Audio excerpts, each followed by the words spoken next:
Genesis 25. Abraham took another wife whose name was Keturah. She bore him Zimran, Jokshan, Medan, Midian, Ishbak, and Shua. Jokshan was the father of Sheba and Dedan. The sons of Dedan were Ashurim, Letushim, and Luamim. The sons of Midian were Ephah, Epher, Hanok, Abidah, and Eldah. All these were the children of Keturah. Abraham gave all he had to Isaac, but to the sons of his concubines Abraham gave gifts while he was still living, and he sent them away from his son Isaac eastward to the east country. This is the length of Abraham's life, 175 years.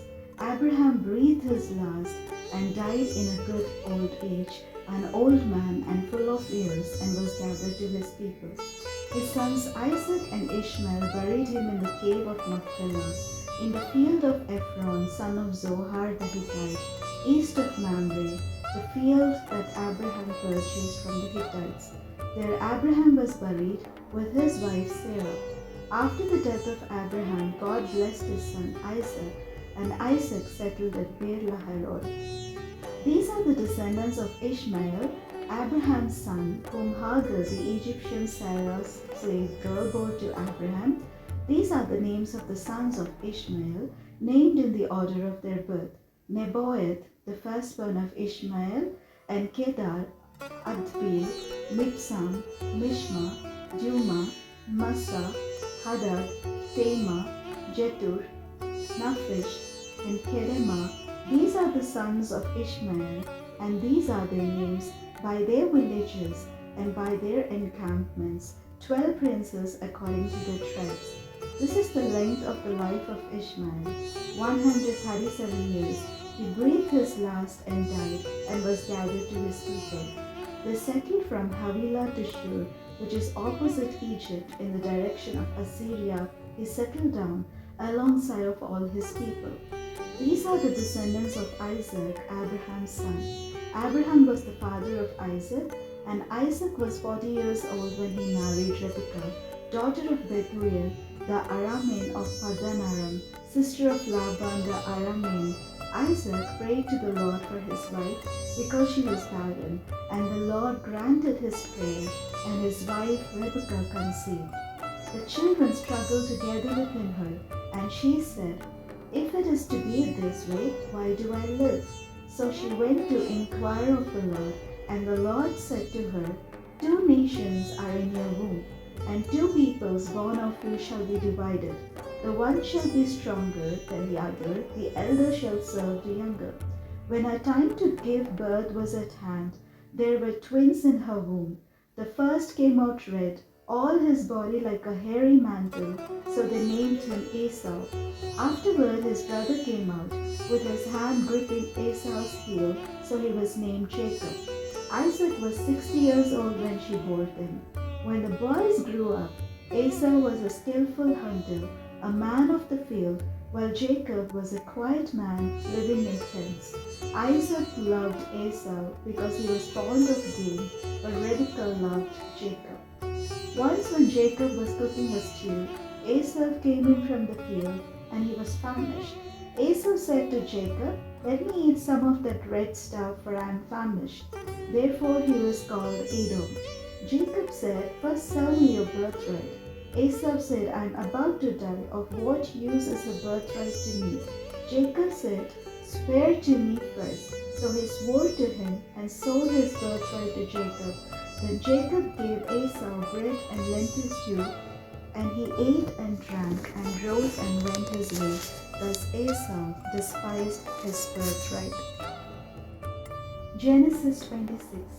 Now there was a famine in the land, besides the former famine that had occurred in the days of Abraham. And Isaac went to Gerar to King Abimelech of the Philistines. The Lord appeared to Isaac and said, "Do not go down to Egypt. Settle in the land that I shall show you. Reside in this land as an alien, and I will be with you and will bless you. For to you and to your descendants I will give all these lands, and I will fulfill the oath that I swore to your father Abraham.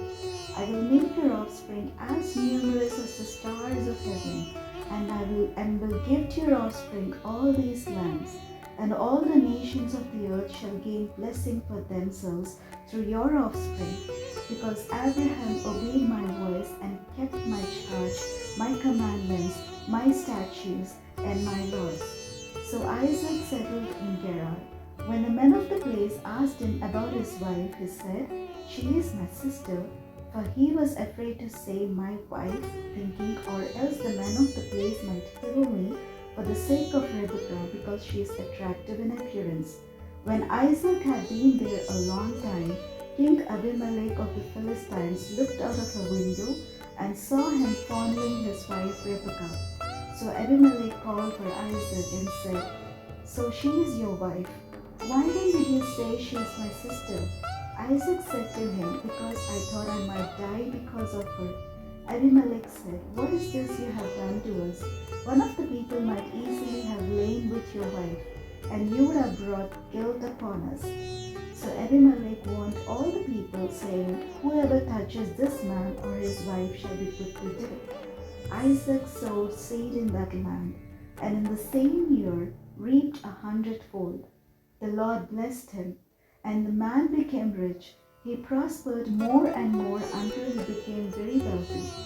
He had possessions of flocks and herds, and a great household, so that the Philistines envied him. Now the Philistines had stopped up and filled with earth all the wells that his father's servants had dug in the days of his father Abraham. And Abimelech said to Isaac, "Go away from us, we have become too powerful for us." So Isaac departed from there and camped in the valley of Gerar and settled there. Isaac dug again the wells of water that had been dug in the days of his father Abraham, for the Philistines had stopped them up after the death of Abraham, and he gave them the names that his father had given them.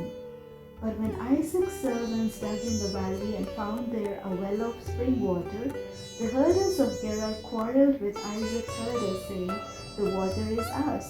So he called the well Esek, because they contended with him. Then they dug another well, and they quarreled over that one also. So he called it Sitnah.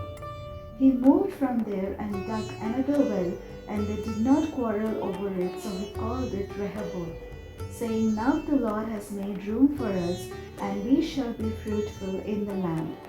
From there he went up to Beersheba, and that very night the Lord appeared to him and said, "I am the God of your father Abraham. Do not be afraid, for I am with you, and will bless you, and make your offspring numerous for my servant Abraham's sake." So he built an altar there, called on the name of the Lord, and pitched his tent there, and there Isaac's servants dug a well. Then Abimelech went to him from Gerar with Ahuzzath his advisor, and Phicol the commander of his army. Isaac said to them, "Why have you come to me, seeing that you hate me and have sent me away from you?" They said, "We see plainly that the Lord has been with you. So we say, let there be an oath between you and us, and let us make a covenant with you, so that you will do us no harm, just as we have not touched you, and have done to you nothing but good, and have sent you away in peace. You are now the blessed of the Lord." So he made them a feast, and they ate and drank. In the morning they rose early and exchanged oaths, and Isaac set them on their way, and they departed from him in peace. That same day Isaac's servants came and told him about the well that they had dug, and said to him, "We have found water." He called it Sheba. Therefore the name of the city is Beersheba to this day. When Isaac was 40 years old, he married Judith, the daughter of Beeri the Hittite, and Besemeth, daughter of Elon the Hittite, and they made life bitter for Isaac and Rebekah.